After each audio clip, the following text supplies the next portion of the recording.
Welcome to our daily market update. It is Monday, the 30th of March. My name is Chris Marshall, Head of Investment Strategy here at Dragon Investment Managers. Over the weekend, we have continued to see coronavirus cases increase around the world, with numbers now topping 700,000. In an unexpected move this morning, we saw China's central bank cut rates by the most it has in 5 years, as it tries to alleviate pressure on the economy stemming from this global pandemic. If we just look back to some of the market news and economic news from last week, of course, in the US, we saw on Friday their stimulus package, but really it should be called maintenance package. This $2 trillion bill passed through the lower house and gets signed off by President Trump. This is very important for the US, as of course the economic shutdowns are taking its toll and putting pressure both financially and economically on a lot of small to medium enterprises as well as individuals. And this was really reflected in the extraordinarily high initial jobless claims number that we saw come through last week in the US, and something that we think we will continue to see rise into this week. In other news, of course, the UK unfortunately suffered a downgrade from a credit rating agency, as the budget deficit is set to rise as fiscal measures are employed to again maintain the credit and cash flow of many small to medium businesses, as well as individuals who are unable to work or unable to earn a living during these government shutdowns, isolation and quarantine measures.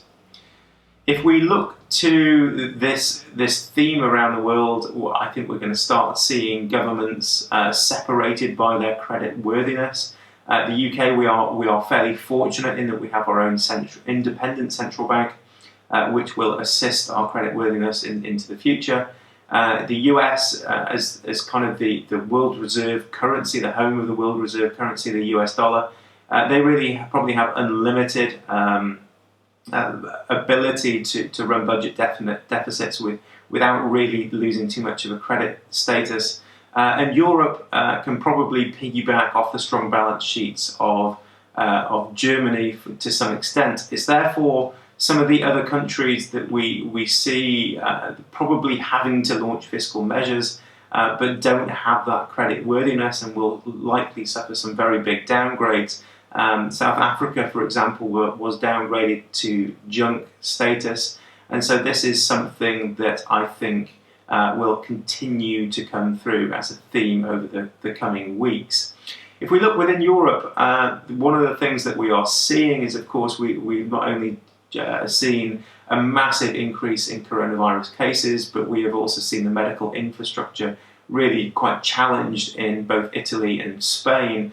And unfortunately, we still seem to be lacking that coordination between EU leaders for a coordinated fiscal response, perhaps launching something along the lines of a 27 member state corona bond that would really help raise money through the debt markets to support fiscal measures there.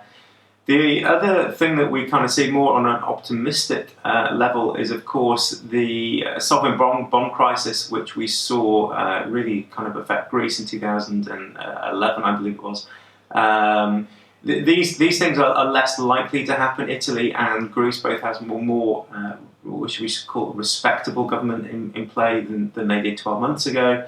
And certainly governments which are more aligned to the EU's overall position. And this should really help to make sure that monetary flows, the financial side, we see limited numbers of sovereign default risk coming through. These things would be extraordinarily worrying if we did see come back. And really the ECB has done an awful lot to try and maintain that. The futures markets across Europe and US seem to be pointing up for open today, and this is really taking some positive notes off the Chinese central bank announcement. Asian markets were heavily down this morning, and so were the US futures early hours of this morning. But these seem to have rebounded slightly off the fiscal and monetary news coming out from around the world. While investors are taking optimism from these announcements, of course, the real wild card is the length of time that we continue to see coronavirus really wreak havoc on the real economy, shutting down and quarantine measures. The UK coming out saying that we could see such isolation or quarantines to some extent, maybe not the current level, really in play for many months, and I saw October was cited as a potential date. These calls shouldn't really be taken set in stone. They are very much moving targets, and on an optimistic level, we have seen a lot of very, very rapid and highly coordinated developments in both testing and hopefully in the race for a vaccine for coronavirus over the past week or so. Remember, epidemiologists and laboratories have really only had any data or any information on coronavirus or COVID-19 for around 3 to 4 months. Before that, this was a completely unknown virus. And the speed with which they seem to be reacting to this is completely unprecedented. There are trials with vaccines already in place. There is coordination not only between regulators, laboratories, epidemiologists, but also tech companies. I think on Friday I mentioned that the White House had assembled IBM, Google and Apple to try and really come together and assist with modelling and computer power for laboratories to run tests and modellings much faster. We've also in the US seen Abbott Laboratories receive FDA approval for their COVID-19 testing, which brings down the testing to just 15 minutes. And this is really one of the key things that we need to see come through in more and more strength. We need to see that medical response come through.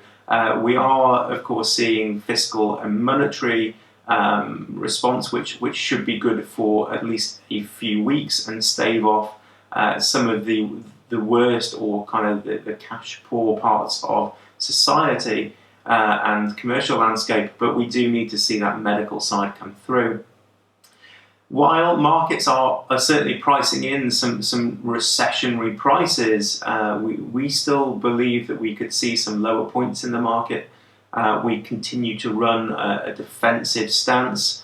We will deploy some of our cash as we see certain key positions perhaps come into what we would call value or come into our valuation metrics. But we are going to be slow to deploy all of our cash, really seeing that cash holding as an excellent hedge for any downside risk. There could be some more stresses which pop up within the market. Certainly we are seeing this within margin calls, which are threatening certain parts of the market and perhaps slightly out of the reach of the current measures enacted by central banks. But we continue to monitor these, and we will continue to monitor valuations and really look to make sure that the companies that we hold have very strong balance sheets, or the strongest possible ones that they have in their sectors.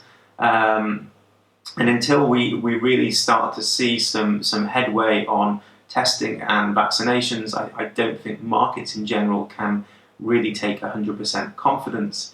That being said, normally, if you look back through history of markets, the ideal time to start getting back in is, of course, 1 month before growth kind of declines to its bottom.